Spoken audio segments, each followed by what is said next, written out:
Hey, I'm Dave. Welcome to the shop. We're going to clean next week. Don't worry about it. All right. Well, this is all set up. Yank the clamps off it. Clean it up. Got to get the glue off. We'll do that in a minute. All right, bunch of excess glue on this. This is the tool to take it off with. A little bit of an angle, sort of averaging the two surfaces.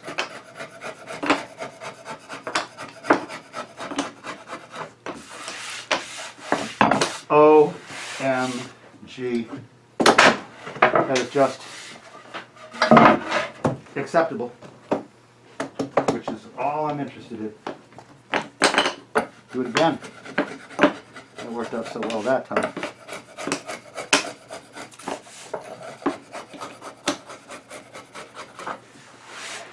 You know, there's lots to dislike about this Gorilla Glue, but boy, if you get it right, it just comes right off. Beautiful. Just beautiful. These will clean up just fine. Move on to the next one.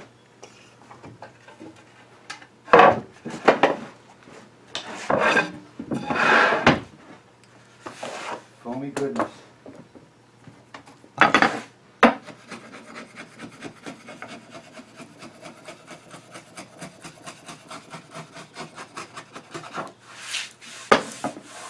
Oh, I don't see it gets any better than that. These things joined up so beautifully. I used the clamp them together because they were the same board, they're the same thickness and width. And I clamped them together. Just dress right out. Good glue joints. And that is after the mahogany? Yeah. Kind of ribbony. Kind of exciting. So I think, because of the ribbon nature of it, I don't think I want to try to take my smoothing plane to it. You're going to sand it? I think I'm going to sand it. Okay. You know, I don't know. Maybe I'll turn the camera off and try a smoothing plane on it. That way I won't have to face the humiliation of publicly screwing this up so bad that I can't use it. Maybe that's the thing to do. I don't even know how to judge. A piece of pine, I can tell you which way you should plane on. This, I don't even know how to judge which direction to plane on. Don't know. There must be a way of knowing. I just don't know it. Oh well. Let's. I'll get a stop set up and try to plane it. All right. So I've done a little touch up with this, but the ribbon nature of this makes the hand planing just not interested in that level of embarrassment. It's not going well. So now I'm going to try to do some random orbital planing. I've got some 150 grit paper, and maybe this will work. I think what I'm going to do is I'm going to throw some pencil marks on it just so I can get a kind of a visual representation of what I'm doing and see what it looks like.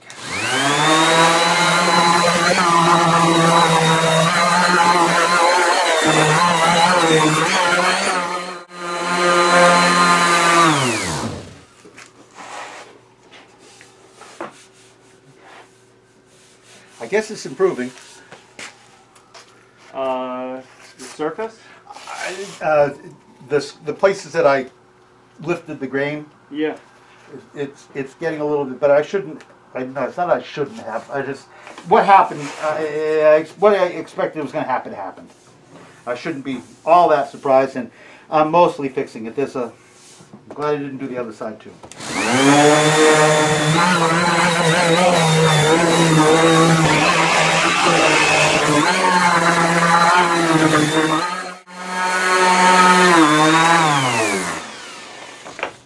Well, I'm glad I put pencil marks on it so I could tell what I was doing. And boy, the machine plane part is so much nicer than the hand plane part. I am not going to make that mistake again. Not mistake. I'm just not going to delve any further into that bit of adventure. That's all.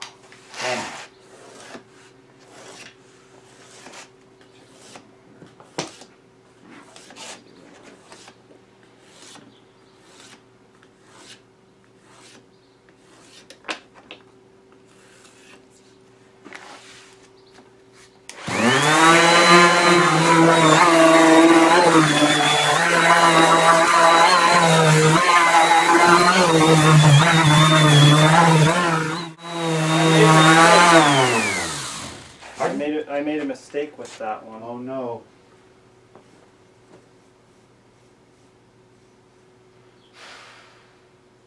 I can use it for the number 3. Or I can call it good enough. It's okay. It's going to be fine. Okay. But it does feel like you're skewing. Yes. Okay. When I folded the paper over, I accidentally did 1 sheet instead of 3 All right. for that last cut.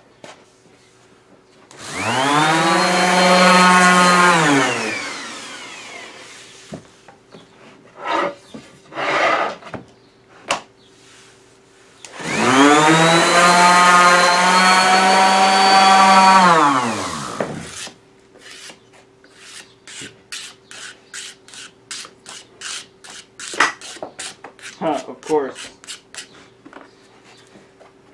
Always good to plan ahead, right? This is not going to fit on the fence. I spent the time doing it with the longer pieces.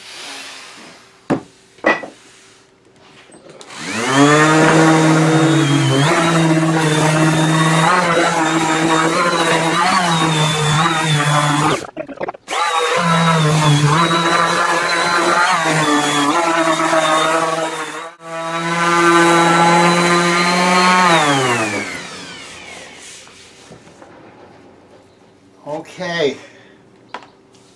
Well, that came out pretty well. Now I've got to do something different. So I've got this sanded, all, we'll call it 4 sides, sanded to 150 grit. I decided I'd try 150. Well, I had some 100 in there. It seemed like it was too coarse for it. But I'm very concerned about the ribbon nature of this thing. It's beautiful looking, but boy, the price you pay is the grain runs all over the place. And I'm so used to planing my way out of my grain problems. But this is, I can't plane it, certainly with the tools I have. Maybe I could scrape it, but I think I'm just going to go with sanding. Next, I think I'm going to get some 220 sandpaper out and hit these with that. I'll spare you the trouble of watching that. And then I'm going to do a quick slop a coat of Amber Shellac on this as a sanding sealer, also to sort of stabilize it and to keep it from getting marked up.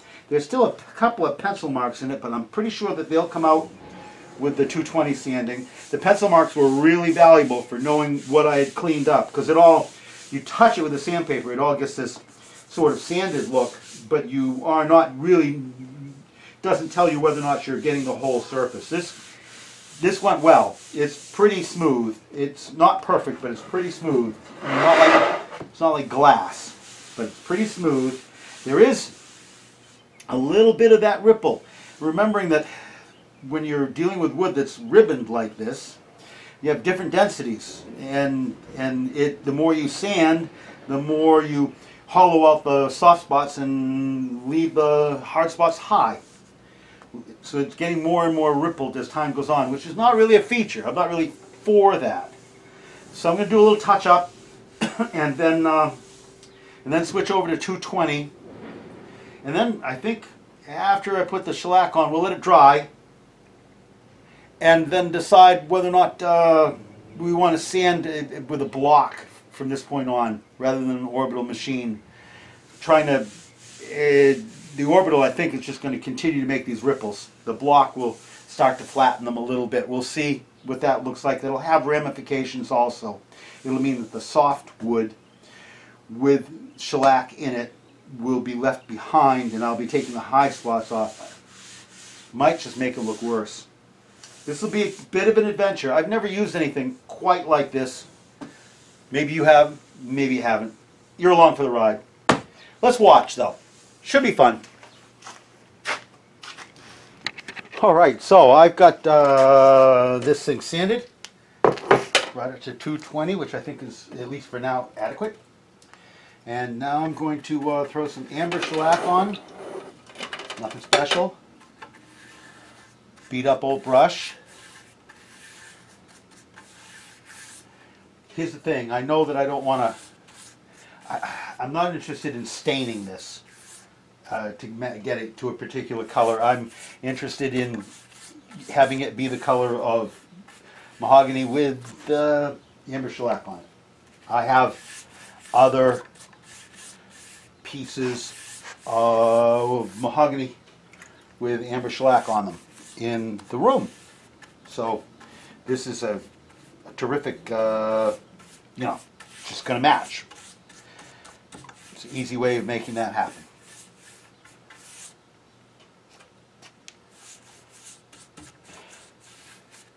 This coat of shellac will be largely sanded off, not completely, but largely. So whatever dust is in it from the air or from the pores being floated up will get sanded off when the time comes. But for right now, it'll fix this thing. It'll stop moisture from getting in, which more on one side than the other. It'll any errant pencil marks or something happening atmospherically in the room. You know how things happen. Anyway, that's going to look whew, beautiful. Just beautiful. I love the ribbon effect, right? I mean, who doesn't? The price you pay for that is you have to be really, really attentive when it comes to finishing, sanding, and finishing. But we'll see how we do.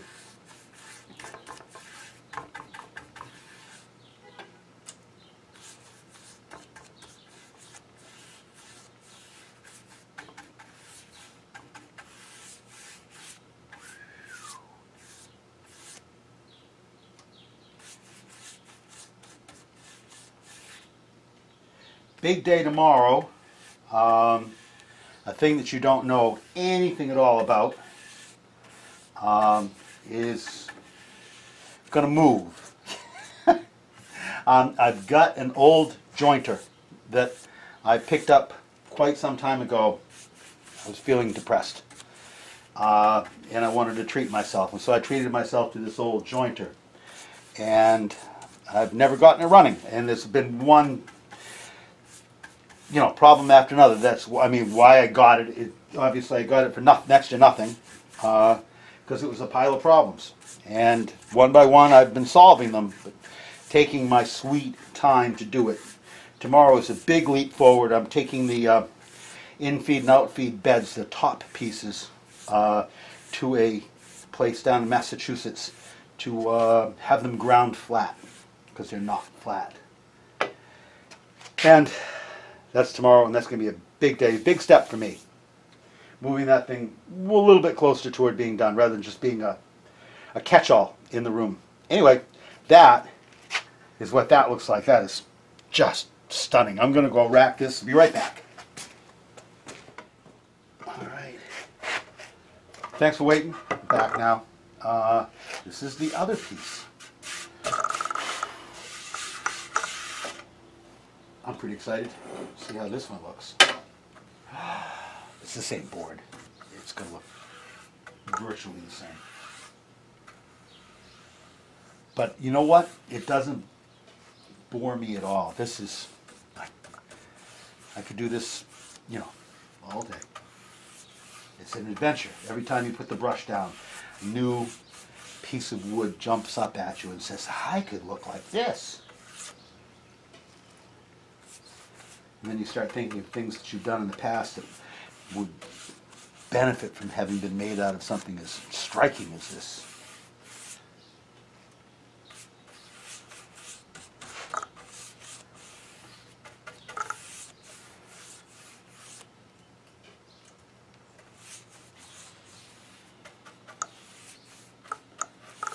These are wider and longer than they will be in their final condition. This just, just to get this thing rolling. If I have everything as I make it, I get a coat of shellac on it, and I'm ahead, right?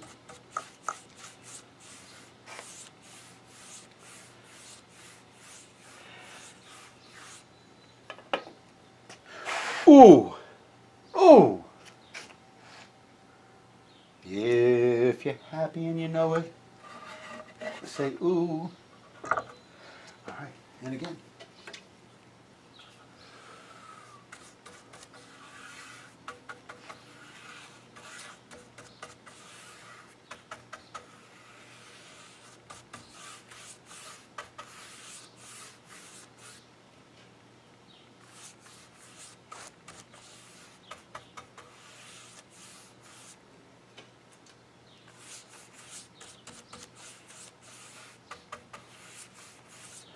Well, I'm sorry, I'm lost in thought here.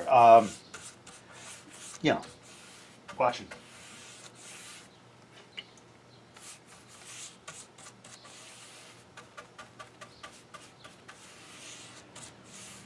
Ooh.